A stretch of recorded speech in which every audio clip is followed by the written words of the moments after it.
देखिकी मते संतोष है। एबे से उछुलुची मु ताकू हस्तारे तलकू ठेलिबा को लागिली आउ ठेलिबा बेले तीनोटी आंगुली ता भितर गलाइली। गलाइबार कौन है से बिंदु त्रय भाग हेला से बिंदु त्रय भाग हेला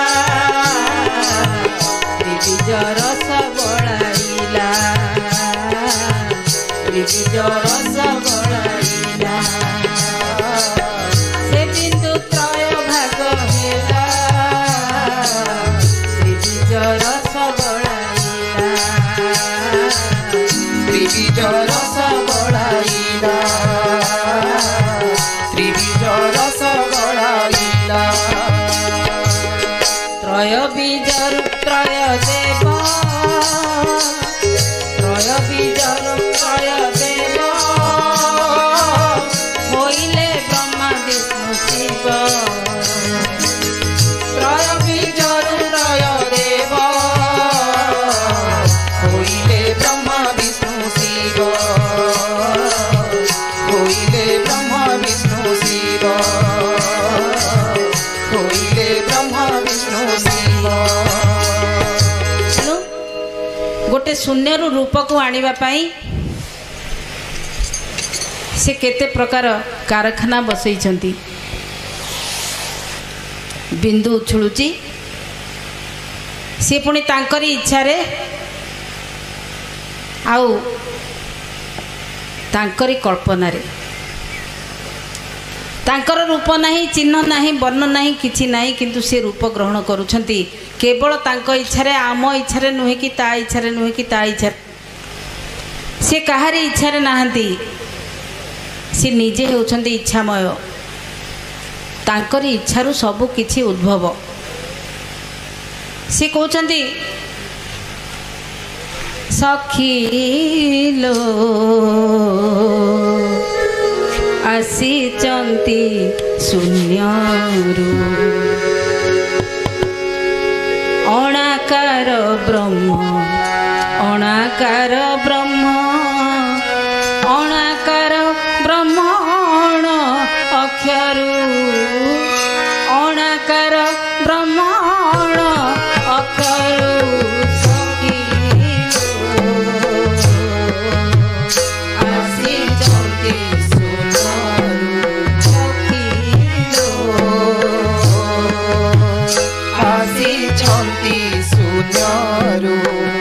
अणाकार ब्रह्म अणाकार ब्रह्म अणाकार ब्रह्मण अक्षरू अणाकार ब्रह्मण अक्षरू सखी आसीछंती शून्यरू सखी आसीछंती शून्यरू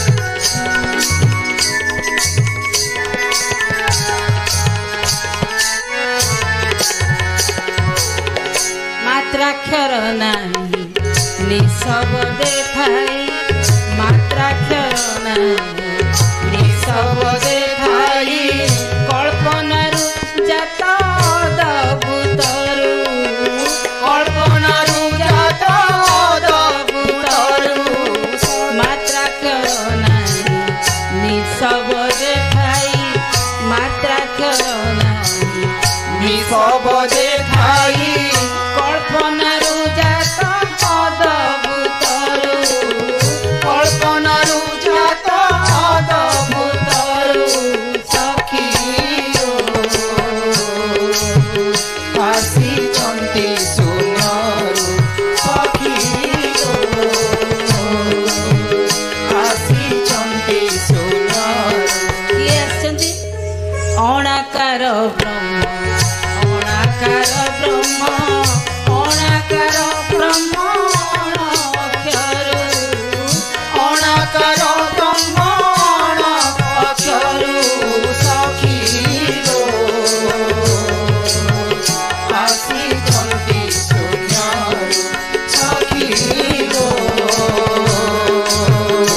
ଆସିଛନ୍ତି ଶୂନ୍ୟରୁ ଅଣାକାର ବ୍ରହ୍ମ ଅଣାକାର ବ୍ରହ୍ମ ଅଣାକାର ବ୍ରହ୍ମ ଅକ୍ଷରୁ ସଖୀ ଗୋ ଆସିଛନ୍ତି ଶୂନ୍ୟରୁ। ସେ କହୁଛନ୍ତି ସେ ଶୂନ୍ୟରୁ ଆସିଛନ୍ତି। ସେ ନିଜେ ହେଉଛନ୍ତି ସ୍ୱୟଂ ଅଣାକାର ବ୍ରହ୍ମ, ଅଣାକୃତି ଅଣାକାର। ଆମର ଗୁରୁବନ୍ଦନା ଗାୟକ ଗାଉଥିଲେ ପ୍ରଥମେ ସ୍ଥାପିତଂ ଯନ୍ତ୍ରଂ ଅଣାକୃତି ଅଣାକାର। ଏ ଶୂନ୍ୟ ଯନ୍ତ୍ର ସମ୍ପର୍କରେ ଚୈତନ୍ୟ ଯାହା ବର୍ଣ୍ଣନା କରିଛନ୍ତି ସେଇ କଥା ସେ କହୁଥିଲେ। ଆଚମ୍ବିତଂ ଅକଳିତଂ ଅରେହଂ ଚ ତଦନନ୍ତର। ସେ ଅଣାକୃତି ଅଣାକାର ତାଙ୍କଠାରେ ଏକ ଆଚମ୍ବିତ ଭାବ ସୃଷ୍ଟି ହେଇଛି, ଅଦ୍ଭୁତ ଭାବ। ସେ ତଳକୁ ଖସିବାକୁ ଆରମ୍ଭ କରିଛନ୍ତି। ଯେଉଁ ବିନ୍ଦୁ ଖସୁଛି ଆଉ ସେ ଅଦ୍ଭୁତ ଭାବ ଏପରି ଅବସ୍ଥାରେ ଆସି ପହଞ୍ଚାଇଛି ତାଙ୍କୁ। ତାଙ୍କ ଅଦ୍ଭୁତ ଭାବ, ତାଙ୍କ ଆଚମ୍ବିତ ଭାବ, ତାଙ୍କ ଶିହରଣ ତାଙ୍କୁ ଏପରି ଅବସ୍ଥାରେ ପହଞ୍ଚାଇଛି ଯାହା ଅକଳିତ। ସେ ଅବସ୍ଥାଟିକୁ କିଛି କଳନା କଳ୍ପନା କରି ହେଉନି। ସେ କିଭଳି କ'ଣ କେଉଁ ସ୍ଥିତିରେ ଅଛନ୍ତି, କିପରି ଅଛନ୍ତି। ଏବଂ ସେଇଠାରୁ ଗୋଟିଏ ଏଭଳି ଅବସ୍ଥା ତାଙ୍କର ଆସୁଛି ଯାହାକୁ ଅରେହ ବୋଲି କୁହାଯାଏ।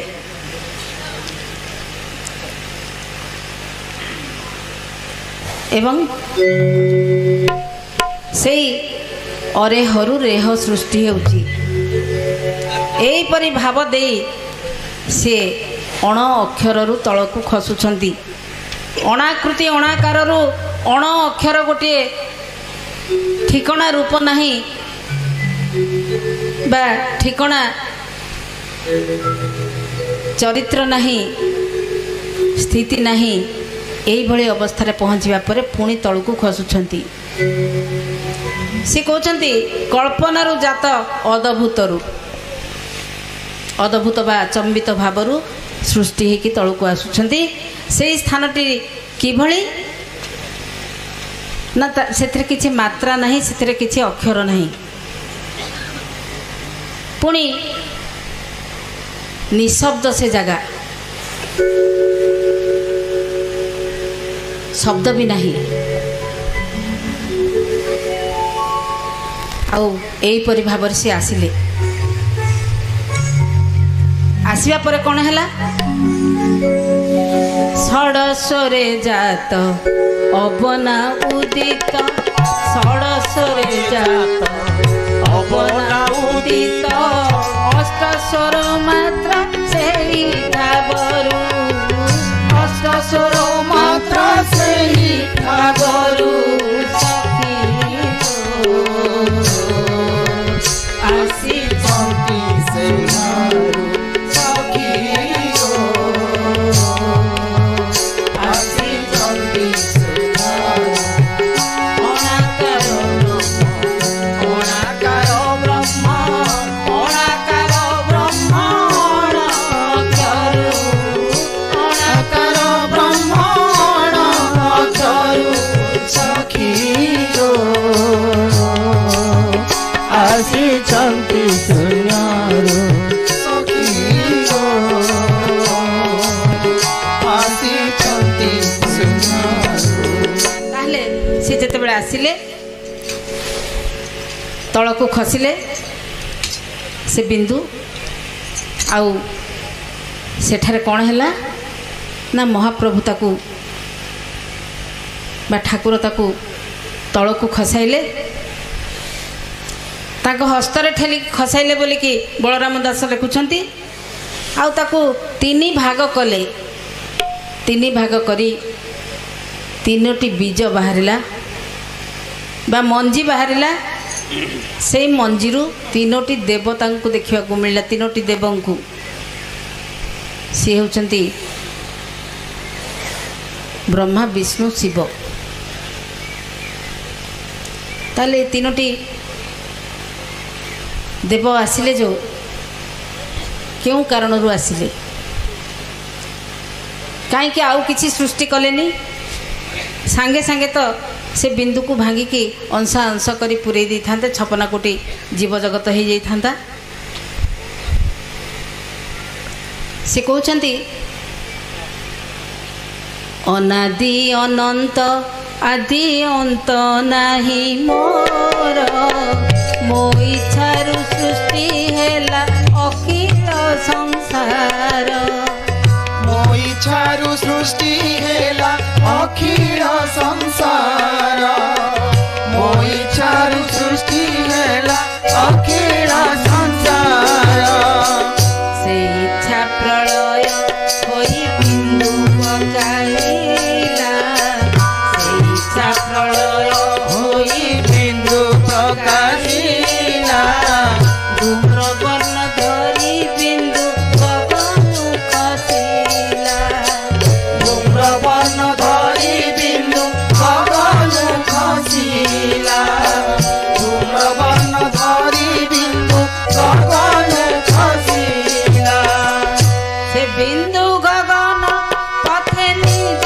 इच्छा बळे श्वेत लोहित वर्णकु आपे आपे धरे श्वेत लोहित वर्णकु आपे आपे धरे चित लोहित वर्णकु आपे आपे धरे चित लोहित वर्णकु आपे आपे धरे त्रिवर्ण शक्ति स्वरूपे होइबारु स्थिति त्रिवर्ण शक्ति स्वरूपे होइबारु स्थिति सेहि शक्ति ओंकार हेला उत्पत्ति सेहि शक्ति ओंकार हेला उत्पत्ति सेहि शक्ति ओंकार हेला उत्पत्ति सेहि शक्ति ओंकार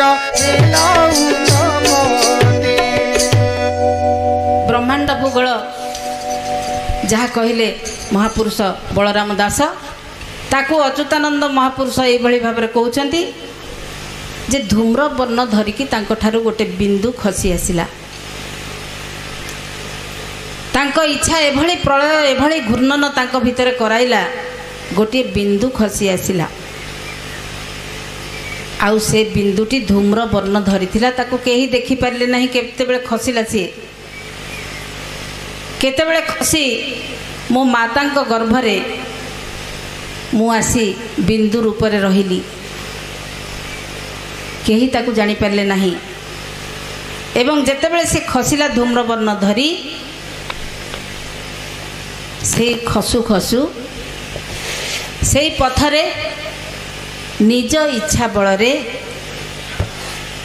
कौन है ना धीरे धीरे तीनोटी वर्ण धारण कला धूम्र वर्ण बा श्वेत वर्ण धरी खसीला पुणी पीत लोहित वर्ण को आपे आपे धरिला धरिबा परे कौन है ना ये तीनोटी वर्ण एकत्रित हेले आउ एकत्रित हेबारु एक शक्ति निर्गत हैला जेउ शक्तिटी ओंकार रूपे परिगणित हैला तेबे एतक महापुरुष कहिले जे ओंकार जन्मिला एई पर्याय रे आसी पहुँचबारु ओंकार जन्म हैला त्रिवर्ण शक्ति स्वरूपे होइबारु स्थिति सेई शक्तिरु ओंकार हैला उत्पत्ति एपटे महापुरुष बलराम दास कहिले जे सी हस्तरे ठेलिले 3 आंगुली गलाइले त्रय बीज रस बलिला आउ ए त्रय बीज तीनोटी देवों को सृष्टि कले जे हेले ब्रह्मा विष्णु महेश्वर सी त्रिवर्ण कहिले ये त्रय देव कहिले तेबे एबे आसंतु ए दुही को मिसाई आमे टिके कलिबा कथाटा कोन से कहते निशब्दरु शब्द ब्रह्म शून्य को धरीची निशब्दरु शब्द ब्रह्म शून्य को धरीची ओंकार ओंकार अरूप ब्रह्म रूप प्रकाश ओंकार अरूप ब्रह्म रूप प्रकाशिछि ओंकार अरूप ब्रह्म रूप प्रकाशिछि शून्य रु ओंकार हेला ओंकार नाम ब्रह्मा विष्णु महेश्वर एथिरु उत्पन्न विष्णु महेश्वर एथिरु उत्पन्न शून्य रु ओंकार हेला ओंकार नाम ब्रह्मा विष्णु महेश्वर एथिरु उत्पन्न ब्रह्मा विष्णु महेश्वर एथिरु उत्पन्न नाम बिना सबु मिछ नाम बिना सबु मिछ आत्मा को चिन्हिले मोक्ष पाइबटी जीव नाम बिना सबु मिछ नाम बिना सबु मिछ नाम बिना सबु मिछ नाम बिना सबु मिछ से कहले ए निशब्द ब्रह्म आउ शब्द ब्रह्म